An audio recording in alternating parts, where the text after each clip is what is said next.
Iran launched the most destructive weapon it had ever directed at the USS Abraham Lincoln. Not the Jaram Shah 4, which had flooded the engine room weeks earlier. Not the hypersonic missile that had punched through the flight deck.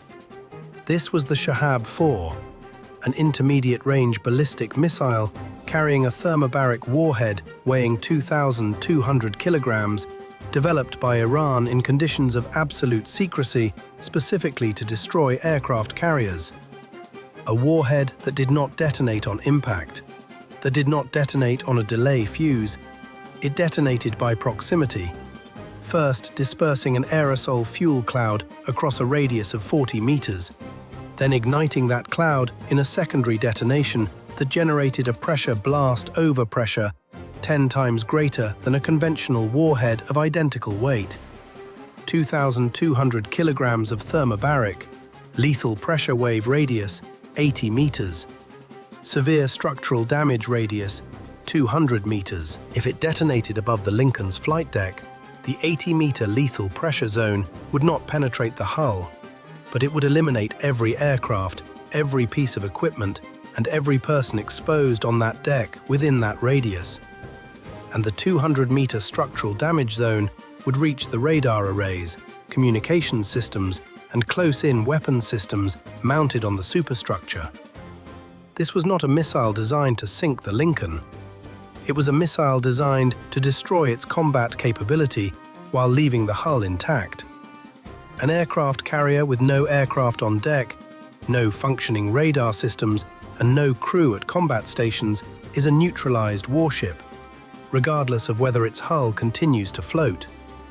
Iran launched it at 4 hours 11 minutes from a mobile launch platform concealed in the mountains of Ormogan.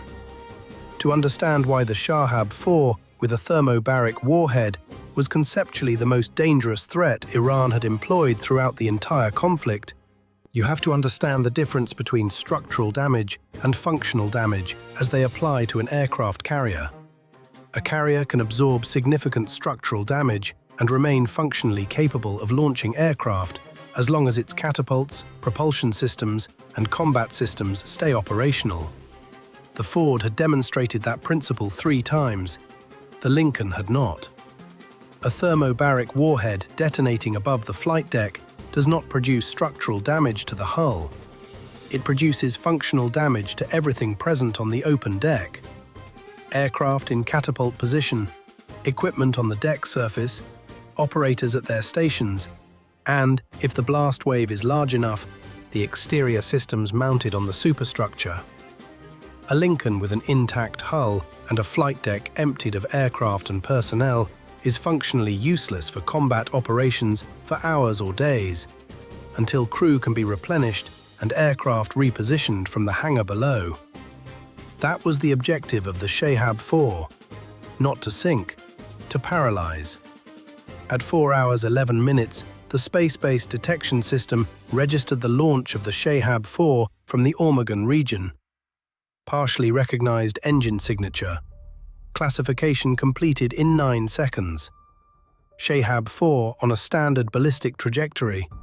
Estimated time of flight to the Lincoln, 11 minutes 14 seconds. The alert reached the ship in 16 seconds. The Lincoln's Aegis system entered active engagement mode. 4 SM-3 Block 2 Alpha missiles were assigned for high-altitude intercept. 2 SM-6 missiles held in reserve, but simultaneously with the activation of the intercept sequence, the Lincoln's commanding officer made a decision that existed nowhere in the standard anti-missile engagement protocols. He ordered the immediate evacuation of the flight deck, not because Aegis might fail, because if the Shahab 4 was carrying a thermobaric warhead, and that was precisely what the engine signature and mass profile suggested, with a probability of 67%, and if even one of the SM-3 missiles failed its intercept, having crew on the open deck at the moment of detonation would be catastrophic, regardless of whether the hull survived. The deck evacuation took 4 minutes, 22 seconds from the moment the order was given. At 4 hours, 15 minutes, 22 seconds, the Lincoln's flight deck was completely clear of personnel. Aircraft positioned at the catapults had been moved to the elevators or secured in emergency lockdown. There was not a single crew member left on the open deck. The Shahab 4 continued toward the Lincoln. At 4 hours, 16 minutes, the first SM-3 was launched against the Shahab 4's trajectory during its mid-course phase. The Shahab executed its apogee evasion maneuver. The SM-3 had been fired along an anticipated post-maneuver trajectory based on the Shahab's standard evasion profile. The actual maneuver deviated from the predicted by 0.4 degrees. The first SM-3 detonated 28 meters from the target. Fragmentation caused minor damage to the heat shield.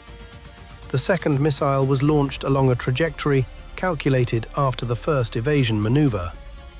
The Shahab executed a second maneuver. The second SM-3 detonated 44 meters away, insufficient. The third missile was fired. The Shahab 4 continued its descent without further evasion. The third SM-3 detonated 6.8 meters from the Shahab 4 at 4 hours 20 minutes, 3 seconds. The detonation at 6.8 meters destroyed the Shahab 4's proximity guidance system. Without the proximity fuse, the thermobaric warhead could not execute its two-phase detonation sequence. The initial aerosol dispersal required the fuse signal to activate. Without that signal, the sequence would not initiate. The Shahab 4, its proximity system destroyed, continued in flight without active terminal guidance toward the Lincoln. Its descent trajectory would carry it into the aft section of the flight deck at Mach 8.4. At Mach 8.4, the physical impact of the missile's mass against the Lincoln's flight deck, without thermobaric warhead detonation, was equivalent to a high-energy kinetic projectile.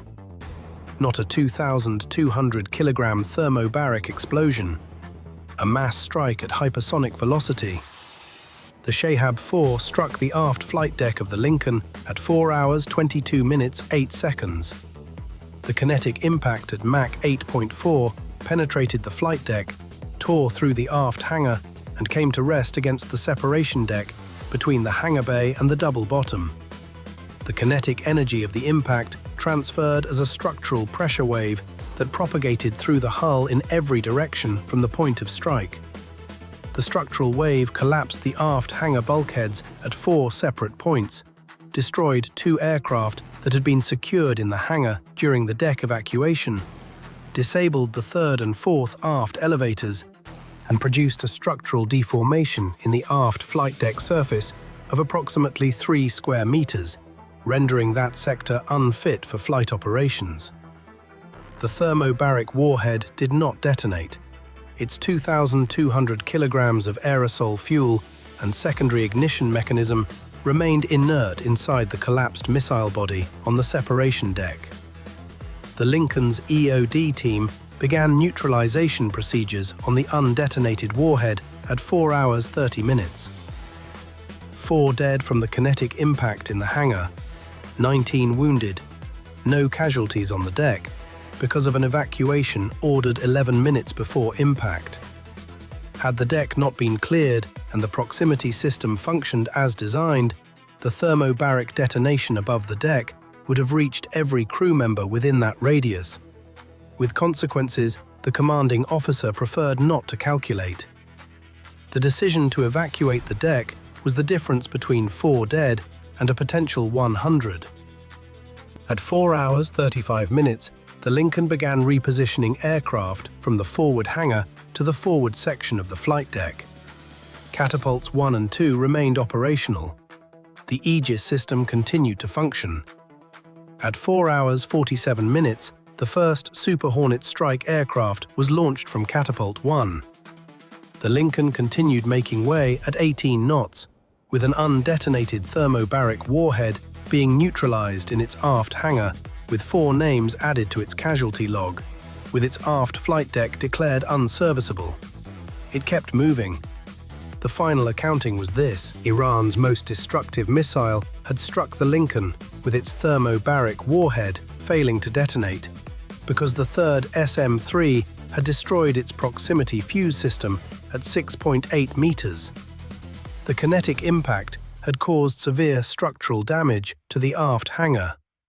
4 dead, 19 wounded, and the decision to evacuate the deck, made 11 minutes before impact, had preserved the lives of everyone who would have been standing on open deck when a correctly functioning warhead detonated. The Lincoln held its position. This story is not about the Shahab 4. It is not about the thermobaric warhead. It is about a decision made at 67% probability that it would ever be necessary. The Lincoln's commanding officer did not know with certainty that the Shahab 4 carried thermobaric. He had 67%, and at 67%, he ordered the deck cleared, understanding that if the missile was cleanly intercepted, the evacuation would prove unnecessary and would have disrupted operations for 4 minutes 22 seconds.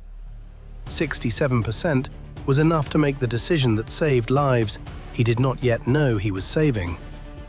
Do you believe the Lincoln's commanding officer made the right call evacuating the deck at only 67% probability of a thermobaric warhead? Or would waiting for a higher degree of certainty before disrupting operations have been the tactically correct choice? Leave your analysis in the comments.